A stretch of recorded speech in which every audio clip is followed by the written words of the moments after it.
महाराज आगे जाने लगे तो सास और ससुर जैसे ये कुर्सियों में बैठे ना, ऐसे ही वो डोकरे डोकरी, हाँ, जितने ये कुर्सियों पे बैठे हैं इनको अगले जन्म में घुटने नहीं मिल रहा है, अभी बताऊंगा। और वो डोकरे डोकरी जैसे ये बैठे हैं, ऐसी वो भी एक पट्टी के ऊपर बैठे थे। तो वो दादाजी बहुत जल्दी डंडी लेकर के आए और कहा, महाराज जी मैं 80 साल का हूं। और डोकरी कहती, महाराज जी 80 में एक कम की मैं हूं और जे पूरे 80 के हैं। और जे शर्म नहीं आती कहती है, मैं 8 साल की हूं, ये 30 साल की है महाराज, और ये 8 साल की अपने आप को कह रही है। और कहती है, मेरा पति अभी गर्भ में नहीं आया, मुझे क्या मालूम था, इसने तो मेरे घर का सत्यानाश कर दिया महाराज। आप इसकी बात पर बिल्कुल भी विश्वास नहीं करना, विश्वास में बांस बिस्का, आशा में छुपी है निराशा। महाराज कहते हैं, हे मां जी, ये बहू सही कह रही है, बिल्कुल सत्य है, ये बिल्कुल सत्य है। महाराज ऐसे कैसे होता है, इसकी शादी हो जाए और पति अभी गर्भ में नहीं आए और आप कह रहे सत्य है? हाँ हाँ, ये 100% सत्य है, सत्य है। महाराज मैं 80 साल का हूं और ये कह रही है कि मैं 6 घंटे का हूं। मेरी पत्नी एक कम 80 की है और कह रहा है ये 5 घंटे की है, ये कैसे हो सकता है? महाराज फिर आगे बढ़े तो वो कहते, महाराज जी बदनामी मत कर देना मेरे घर की, इस दुष्टन ने तो मेरे घर में सत्यानाश कर दिया। टूंडला की है, वो भी पीपी है, वो भी पीपी है, इसने तो विनाश कर दिया मेरे घर का। और दादी रोने लगी फूट फूट करके। महाराज कहते, रो मत माता जी, बहुत सत्य, इसने नंगा सत्य कहा है, इसने पूर्ण सत्य कहा है, दिगंबरत को एक सत्य कहा, सत्य को दिगंबरत कर दिया है। अंदर से भी सत्य है और बाहर से भी सत्य है, ऐसा अलौकिक सत्य तुमने दुनिया में कभी नहीं सुना होगा। इसलिए दादी जी तुम्हें लग रहा कि ये झूठ बोल रही है, ये टूंडला की है, बहुत विवेकशील है, पीपी है, इसलिए ये सत्य बोल रही है, ये सत्य बोल रही है। महाराज हमें कुछ समझ में नहीं आ रहा है। मां जी तुम 1 कम 80 की हो गई, क्या तुमने आज तक किसी साधु को आहार दिया है? मां जी क्या तुमने कभी आज तक जिनैन भगवान की पूजन की है? मां जी क्या तुमने कभी जिनैन भगवान के मंदिर गई हो? तुम तो ना जाने कहां कहां भटकती फिरी हो, चाहे जहां तुमने ढोक लगाया है वहां जिनैन भगवान भी नहीं थे, फिर भी तुमने ढोक लगा दिया। ना जाने कहां कहां जो दिख गया वहां वहां, जैसे वो पीके में बेवकूफ लोग हाथ जोड़ करके पान के पत्ते एक पत्थर के ऊपर पीके वाला पान का थूक करके पान का पीक एक पत्थर में लगा देता है, और पढ़े लिखे गमार वहां जाकर के मन्नत मांगने लगते हैं कि मैं कॉलेज में अच्छे नंबर से पास हो जाऊं, और जेब से पैसे चलाते चले जाते हैं। ऐसे कहीं गमार तो तुम्हारे अंदर तो नहीं है कि तुम ऐसे पवित्र जैन कुल में, जिनैन के कुल में जन्म लेकर तुम भी कहीं इसी प्रकार तो मस्तक झुकाने नहीं चले जाते हो। झंकोर न जरा आज अपने आप को संभालने का प्रयास करना। बहुत नंगा सत्य कह रहा हो। उस बूढ़ी मां को जब ये याद आया कि मैंने अपनी जिंदगी में कभी साधुओं की अंजलि में एक गिलास नहीं दिया, एक अंजलि पानी नहीं दी। अरे रात को नहीं लेते महाराज, वो अभी देने चली। अरे रात को दिगंबर साधु नहीं लेता, बैठ जाओ। देखो क्या भावना है पीपी लोगों की, पीपी क्या है। प्रवचन का प्रभाव तो पड़ता है, मगर दिन में लेते हैं हमारे दिगंबर साधु, दिन में एक बार लेते हैं, सूर्य के आलोक में लेते हैं, सूर्य के प्रकाश में लेते हैं, रात्रि में नहीं लेते। Don't worry, be happy. और वह पूज्य कहते हैं कि हे दादी मां, तुमने ना जाने अपना मस्तक कहां कहां झुकाया, कितने अनायतनों में जाकर के झुकाया, मगर आयतन में तुम आज तक नहीं गई, कभी जैन मंदिर नहीं गई, और कहां कहां भटकती रही। हाँ महाराज ये बात तो सत्य है। तो 5 बजे तुम्हारी बहू जब प्रातः काल उठी थी और तुम सो रही थी, 7 बजे जब उसने निवेदन किया कि माँ जी क्या आज शुद्ध भोजन बना लूं, आज की आपकी आज्ञा हो तो मैं शुद्ध भोजन बना लूं, और हो सकता है कोई त्यागी व्यक्ति साधु संत हमारे घर में आ जाए। अभी तो ये घर मरघट है, इसमें आज तक किसी साधु त्यागी व्यक्ति के चरण नहीं पड़े, ये मरघट है माँ जी, अगर तेरी आज्ञा हो। और उसने माँ के चरण छुए, उसने कहा ठीक है अब तेरी मर्जी है तो आज शुद्ध भोजन बना ले। और महाराज ने कहा कि अभी 12 बजे हैं, 5 घंटे की तेरी उम्र है। दादाजी कहते हैं मैं कैसे 6 घंटे का हूं। महाराज कहते हैं दादाजी कभी जिनेंद्र भगवान का अभिषेक किया है, कभी धोती दुपट्टा पहना है, क्या कभी तुमने अपनी जिंदगी में किसी त्यागी व्यक्ति साधु संत किसी शिवार्थी को आहार दान दिया है? बोलो। और जब भी बहू कहती थी तो तुम धुतकार देते थे, बड़ी आई सोले का भोजन बनाने वाली, फालतू खर्च करेगी, कोई नहीं बनाना सोले ओले का। बड़ी मुश्किल में तुमने भी 6 बजे जब मैं उठ गई, उठ के बहू काम कर रही थी, बर्तन साफ कर रही थी, तब तूने कहा था कि बहू क्या कर रही हो? दादाजी बर्तन साफ कर रहे हैं, थोड़े से कुएं के पानी से बर्तनों को धो रही हूं, क्योंकि मन कह रहा है कि शुद्ध भोजन आज बनाने की बड़ी तीव्र इच्छा है। नगर में साधु है, मेरा मन कहता है कि शुद्ध भोजन बना लो। अम्मा जी उठ जाएं तो अम्मा जी से पूछ लूं, इसलिए मैं पहले से बर्तन साफ कर रही हूं। तो तुमने कहा था देख लो, और नहीं आए तो वट, परंतु किंतु लेकिन तो दादाजी नहीं आएंगे तो एक दिन अपन शुद्ध भोजन कर लेंगे तो पाप थोड़ी लग जाएगा, पाप थोड़ी लग जाएगा। दादाजी को भी अकल आ गई। और डुकरिया तो बिल्कुल इधर की थी, जो कौन सा इधर से 10 किलोमीटर कौन सा गांव पड़ है, अब जो पचोकरा कचोकरा जो भी होगा, डोगरी वहां की थी। तो कहती है ठीक है। तो दादा दादी ने, एक ने 5 घंटे पहले स्वीकृति दी, एक ने 6 घंटे पहले दी, इसलिए तुम 5 घंटे और ये 6 घंटे की है। और तुम्हारी बहू जो है वो 8 साल की क्यों है? उसने 22 साल की उम्र से जो जैन दर्शन को अपने जीवन में धारण किया था, उसके पहले तो वो ना जाने कहां यहां वहां जहां तहां मत पूछो कहां कहां मस्तक झुकाती थी। मगर जब आचार्य विद्यासागर जी महाराज के उसने दर्शन किए थे, और उनके दर्शन की जो बीत राग मुद्रा उन्होंने जो देखी थी कि निष्परिग्रह कुछ भी नहीं। फिरोजाबाद में 1975 में पूज्य का चातुर्मास हुआ था, और आचार्य श्री साक्षात एक कुंद कुंद स्वामी की प्रतिलिपि है बंधुओं। जिसने कुंद कुंद स्वामी को नहीं देखा कोई बात नहीं, जिसने भगवान महावीर स्वामी को नहीं देखा कोई बात नहीं, मगर एक बार आचार्य विद्यासागर जी महाराज के दर्शन कर ले, उसने साक्षात भगवान महावीर स्वामी को देख लिया। समझें। अब उस बिटिया ने 22 साल तक तो न जाने क्या क्या मिथ्यात्म, जैसे तुम अपने मस्तक को झुका देते हो जहां तहां यहां वहां, ऐसे ही उस बिटिया ने भी झुकाया।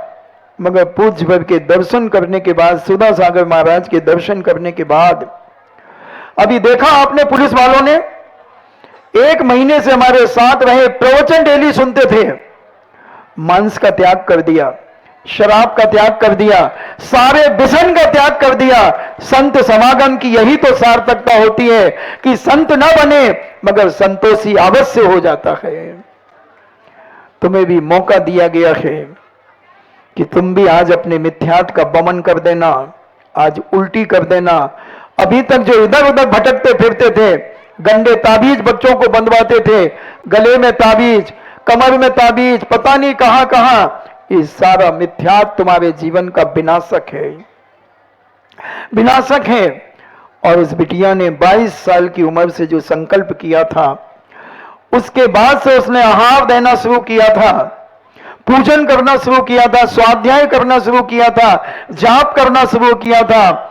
और जो गृहस्थ के 6 आवश्यक होते हैं, देव पूजा, गुरु उपासती, स्वाध्याय, संयम, तपा, नानम नानम चेती ग्रस्ता नाम सट कर्मानी, दानम चेती, दान, अपनी शक्ति को न छुपाते हुए प्रत्येक व्यक्ति को दान देना चाहिए बंधुओं।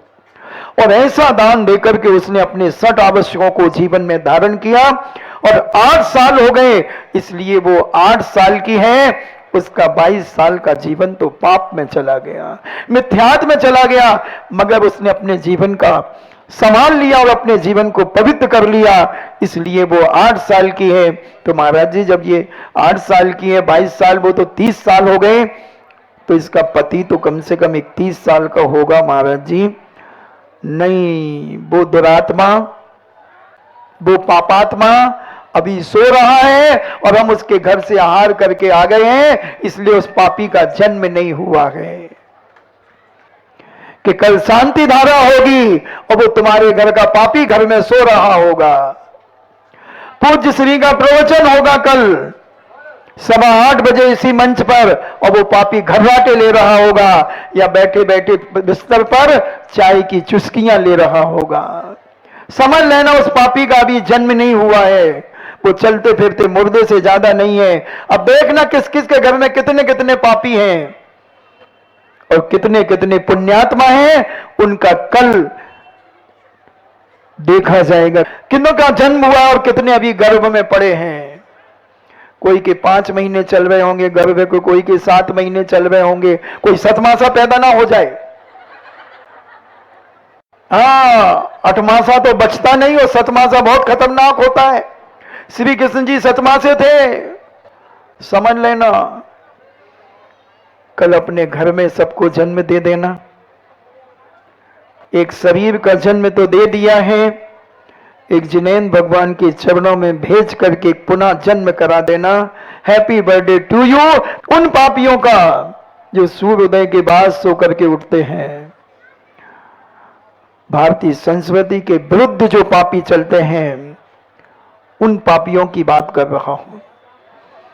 अभी कुछ नहीं बिगड़ा बंधुओं, सुबह का भूला शाम को घर लौट के आ जाए तो मैं उसे भूला नहीं कहता, मैं उसे डिज्नीलैंड का झूला कहता हूं। जब जागे तब सवेरा है। कल मैं देखूंगा अपनी सगी आंखों से, कल मैं सगी आंखों से देखूंगा कि कौन ऐसा धर्मात्मा कल किस किस व्यक्ति का कल हैप्पी बर्थडे टू यू है।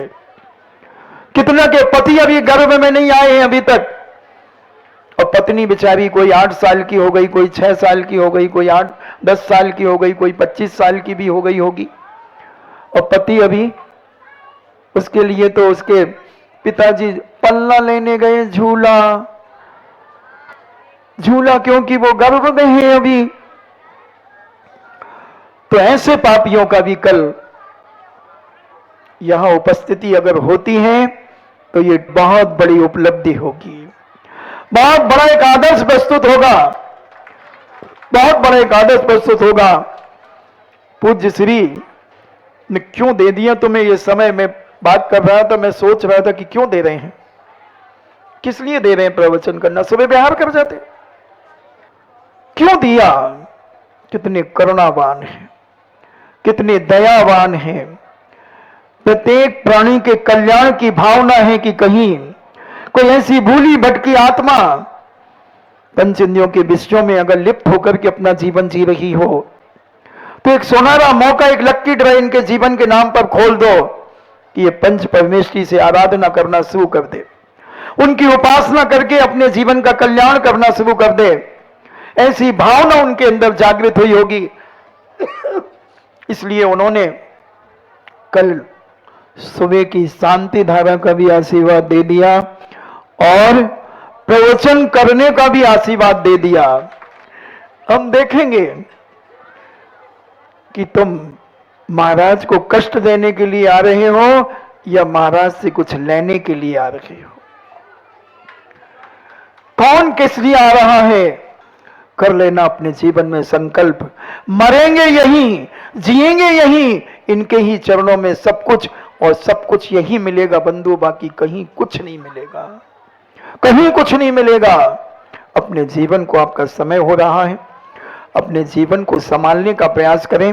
समझने का प्रयास करें। अभी वो नजर की बात रहने दो, फिर कभी देखेंगे, अगर समय मिलेगा तो बताऊंगा, क्योंकि समय हो गया। और नजर तो लगती है मगर काले धागे से नहीं उतरती, काले धागे से नहीं उतरती, कोई धागे से नहीं उतरती बंधुओं, नजर तो उतारी जाती है, उतारी जाती है। उतरे और पूज्य बाहुबली भगवान की बात चल रही थी। पूज्य की छिंगली में एक हथौड़ी मार दी गई, एक परत उसकी निकल गई और फिर सारा संग पूज्य नैमिचंद सिद्धांत चक्रवर्ती महाराज, चामुंड राय की मां, मंत्री, सेठ, साहूकार, राजा महाराजा सारे के सारे उपस्थित हैं श्रेष्ठी, और उस प्रतिमा का निरीक्षण करने के लिए जा रहे हैं। क्योंकि अगर अभी कोई खराबी होगी तो सुधार दी जाएगी। प्रतिष्ठा के बाद मूर्ति में फिर कोई टांकी नहीं लगती, मूर्ति अभी खड़ी रहने दो, बेजोड़ है, अलौकिक है।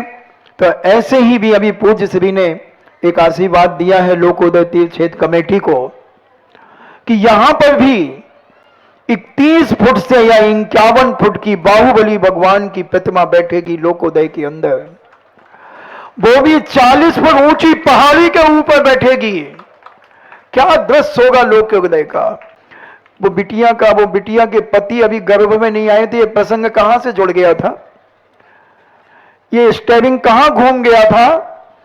क्योंकि हमने कहा था कि लोकोदय से जो अभी नहीं जुड़ा है उसका जन्म अभी नहीं हुआ है। आज घर में एक ही चर्चा होना चाहिए, सोने के पहले एक ही चर्चा होना चाहिए।